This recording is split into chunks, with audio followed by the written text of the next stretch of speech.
conditions continue to improve in the main development region as odds for development continue to increase.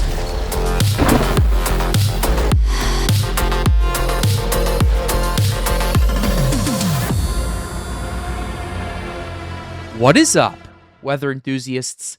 I'm your host, Pat's Path Predictor. Let's get right into the weather. All right, so here's the situation we have for you, ladies and gentlemen. We have a bit to talk about today. We're going to be looking at a lot of stuff that's going on across the Atlantic and the main development region in terms of water temperatures, conditions, and potential areas for tropical development. So we're going to talk about that today, but before we do that, we are closing in on 15,000 subscribers on the Pat's Path Predictor channel. If you could do me a favor and leave a like and hit that subscribe button down below, that would mean a lot to me. That would be much appreciated. Let's get up to 15,000 subscribers. That would mean a lot. So with that being said, we're going to go ahead and dive right into it. So this is the situation that we got for you guys right here. This is the next 5-day average for our U-wind component right here. And the reason I'm starting off with this once again is just to kind of go, I want to go a little bit further into this, and I want to analyze this a bit further because I kind of covered and touched the surface base on this on yesterday's video, but I want to talk more about the underlying impacts this is going to have too.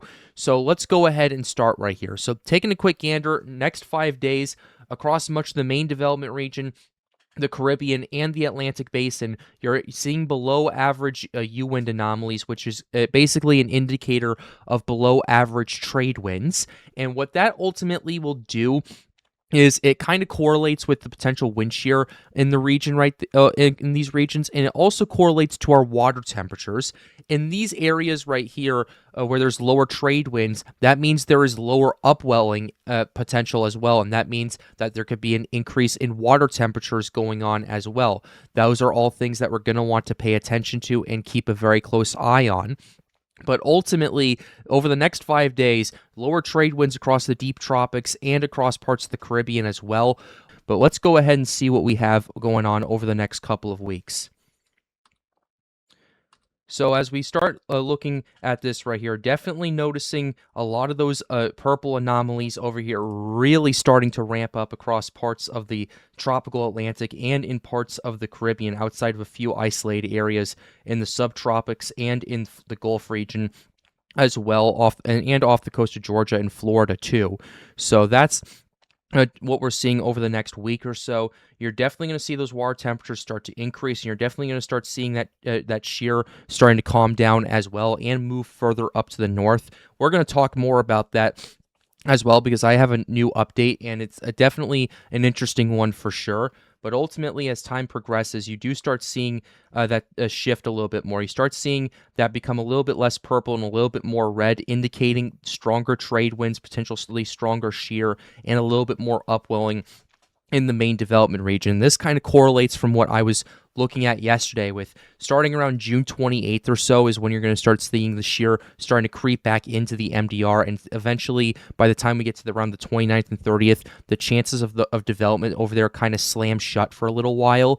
But we'll talk more about that a little bit later. I just wanted to kind of emphasize and start with prefacing it. But as we get to the next couple of weeks, by the time we get to the 4th of July, here's what we're looking at right here. You're seeing more scattered red and purple across the main development region, but in the Caribbean, definitely seeing lower trade winds, and in the Gulf, you're definitely seeing a little bit lower trade wind potential as well. And part of the reason for that, as those purple anomalies too, is because a lot of the troughs and the ridges that are over in the United States right now are lifting further up to the north as severe weather season starts to push into parts of the Great Plains, Minnesota, Wisconsin, and those areas. And those troughs and ridges don't dig down as far south as they used to, as July and August typically, with the summer months, they kind of stay concentrated in parts of the northern U.S. and Canada. So that's what we're paying attention to, and that's kind of what we're looking at with our U-wind components. Shifting over to our water temperatures, here is what we have for our tropical Atlantic, at least for right now. Here's what we got for the latest for you guys right here. Across the main development region, definitely seeing more warming around the 28 degrees Celsius range. You're definitely seeing a little bit of a 26-degree contour also popping up just south of the Cabo Verde Islands as well that we're going to want to pay attention to down the line. This continues to move further and further to the east. This shifts a bit further up to the north as well. And then as we get towards the subtropical Atlantic, as we get to about 28, 29, 30 degrees north, you're noticing a pretty significant drop-off starting to take shape from around 28 degrees Celsius down to about 24 degrees Celsius, which is a drop from about 82.4 degrees Fahrenheit to 75.2 degrees Fahrenheit for those living in the United States and don't use the metric system. That is a pretty considerable drop over the change of about, I'd say, 300 miles or so. That's about a degree change per 40 miles. And that is definitely something we're going to want to pay attention to. I talked about this in yesterday's video, that the fact that part of the reason we didn't have as many hurricanes and tropical storms as a lot of the forecasters were forecasting in 2025 was due to stability issues, and that was mainly due to the extremely warm waters in much of the subtropical Atlantic. You don't have those issues this year compared to what we had last year, so it's definitely something of note and something that we're going to want to watch for. And now shifting over to the climate reanalyzer for you guys. It's June. Waters are really starting to heat up. Even in the last couple of weeks, you're noticing the waters are really starting to ramp up over the time. Here's what we got for right here. We are looking at the water temperatures going up steadily, and then we saw a bit of a tick up here around June 11th, June 12th, and now we're seeing a pretty significant surge over the last few days from June 15th until now. We've seen a pretty significant surge where it's actually kind of dipped a little bit below 2025, and now it's starting to catch up to that contour once again. And if that happens and it eventually eclipses it, if this were to continue, this will be the third warmest waters in this region of the Atlantic, which covers about from 0 to 60 to 0 to 80. North, which encompasses the main development region, the subtropical Atlantic, also encompasses the Eastern Caribbean and the Atlantic Basin in general. And I will say that a lot of the reason we're seeing cooler waters, at least in this region, is because a lot of the cooler waters are mostly concentrated off the coast of Africa thanks to the Sahara air layer, and mainly concentrated in the subtropical region due to the extremely cold winter North America faced throughout the start of 2026. So that lays a part to it, but at least in terms of tropics, I want to do a bit of a comparison of what the water temperatures were in 2025 compared to 2026 using the University of Miami website. If I can find it right here, perfect.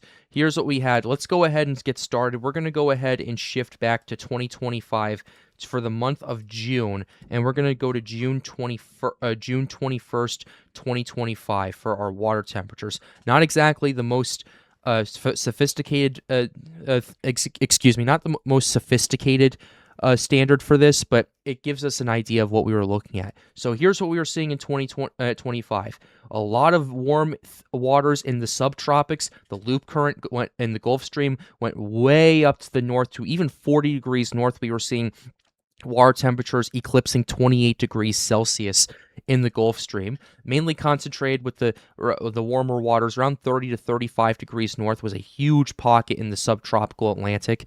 And you're also noticing as well the main development region and the Caribbean not too far behind. Overall, you had a very warm season across the Atlantic, but it wasn't particularly concentrated in the deep tropics. It was more so widespread, and it didn't really give us as much of a spread in a gradient compared to what we've seen in 2023 and in 2024 as well. We didn't have that gradient that caught that water temperature gradient that allowed for the instability to take place across much of the deep tropics for your tropical development. 2023, yes, you had extremely warm waters that just crushed the El Nino, but also part of the reason you had 20 named storms in an El Nino year was because those water temperatures were at the right place at the right time. Same thing with 2024. That was an active season because those water temperatures were in the right place at the right time.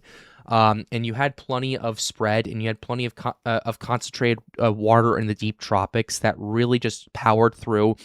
And why? And is also the reason we had Beryl, Helene, Milton in 2024.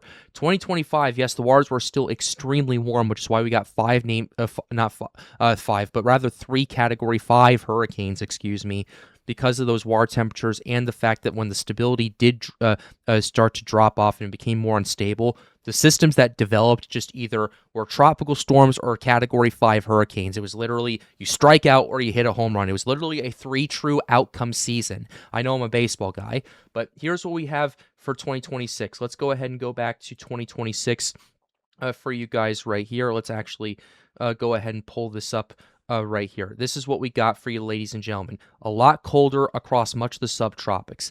This whole business right here of around 28 degrees Celsius has shifted hundreds of miles to the south. It was around 35 degrees to the north in 2025. It shifted down to about 25 to 30 degrees north now.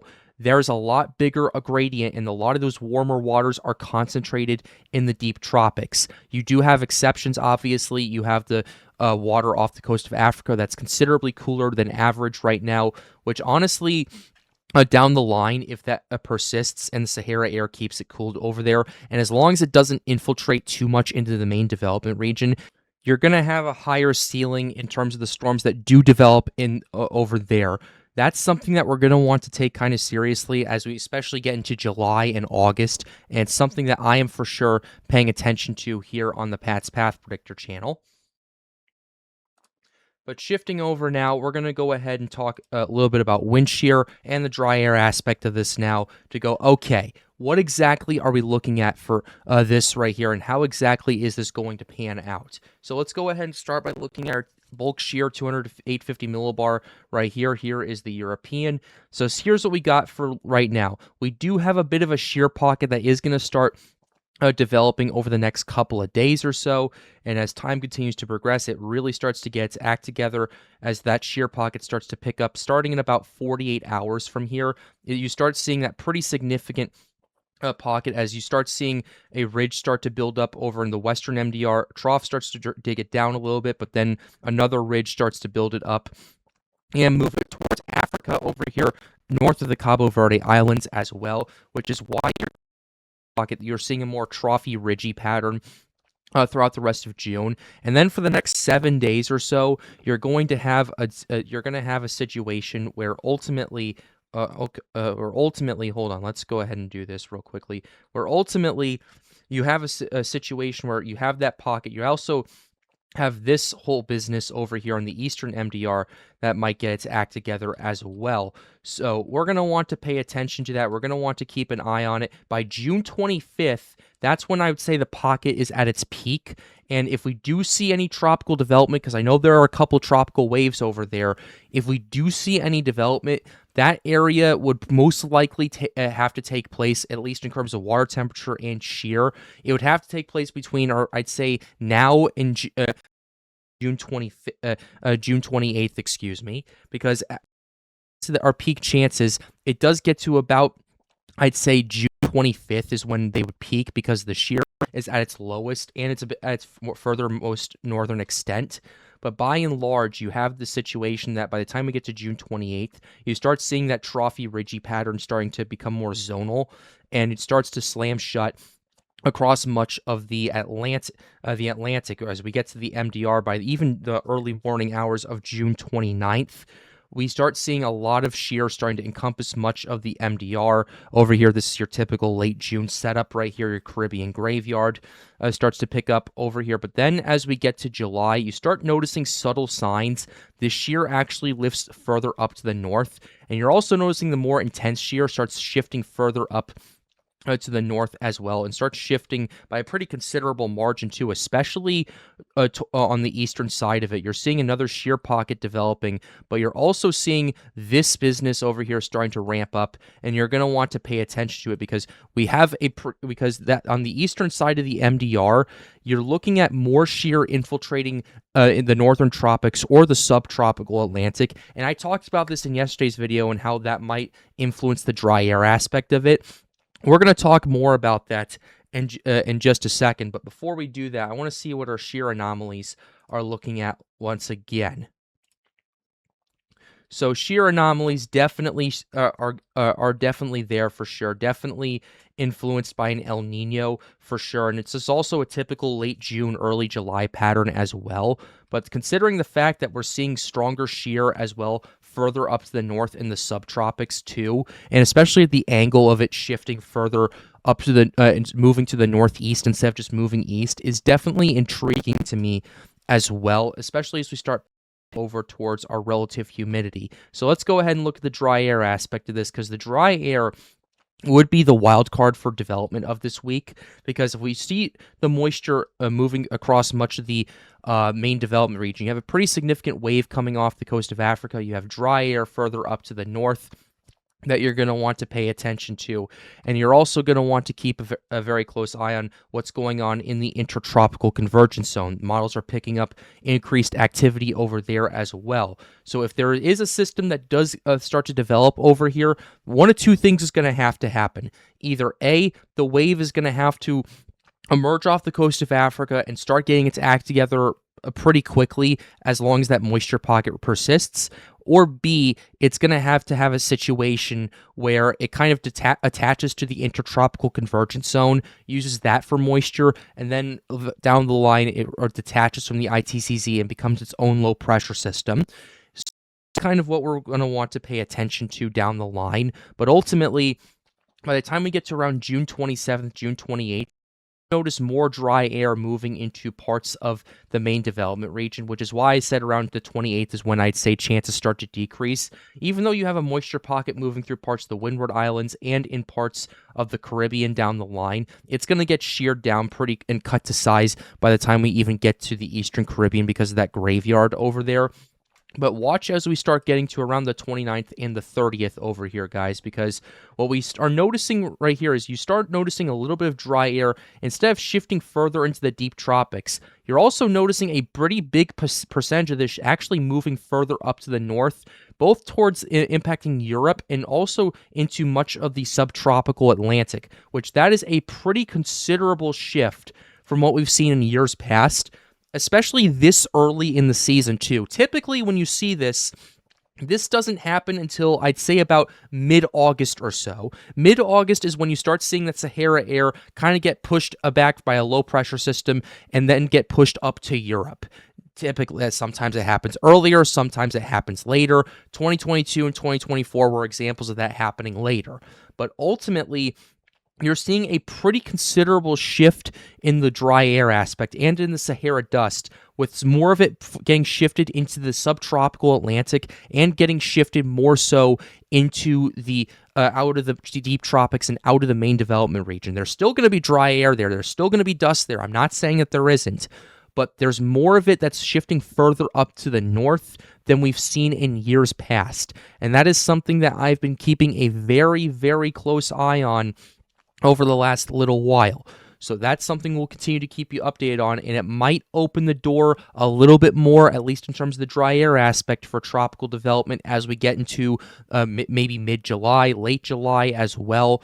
I'm not saying we're going to see development then, but I'd say the window starts to open a little bit by the time we get to mid-July once again. So that's what we're paying attention to for the tropics right there, and it's definitely something we're going to continue to keep you updated on here on the Pat's Path Predictor channel. But before the video ends, after months of discussion and after months of planning this, Ethan and I are actually doing it. We are starting a weekly live stream show on the Pat's Path Predictor channel called the Triple P Show, because Pat's Path Predictor, Triple P, it's been kind of a nickname from Storms United for guys for a little while, but we are starting what we are calling the Triple P Show, and the first podcast episode will be live streamed Friday night, June 26th. Time to be determined. Ethan and I are going to be talking about that, and I'm also wanting to invite David Schlotthauer and Weather Center Nazario on it, because I think it would be a great first episode if those guys were on it. We talk tropics, we talk weather, and we also make fun of some bad Twitter posts as well. It's going to be kind of a weather community stream. for a lot of people. And if you would like to be a part of it, feel free to join the Storms United Discord server, because the link to that will be in the end screen. And if you are a big or small YouTuber that is interested in being part of the Triple P show, let me know down below. I will happily accommodate for that. But with that being said, we're going to go ahead and close the video out right here. I really hope you enjoyed it. Be sure to like the video and subscribe to the channel if you are new. The goal, as always, is to get more people engaged with the weather. We are close to 15,000 subscribers. Let's see if we can hit the milestone sooner rather than later. And with that being said, have a wonderful day, guys. Stay safe.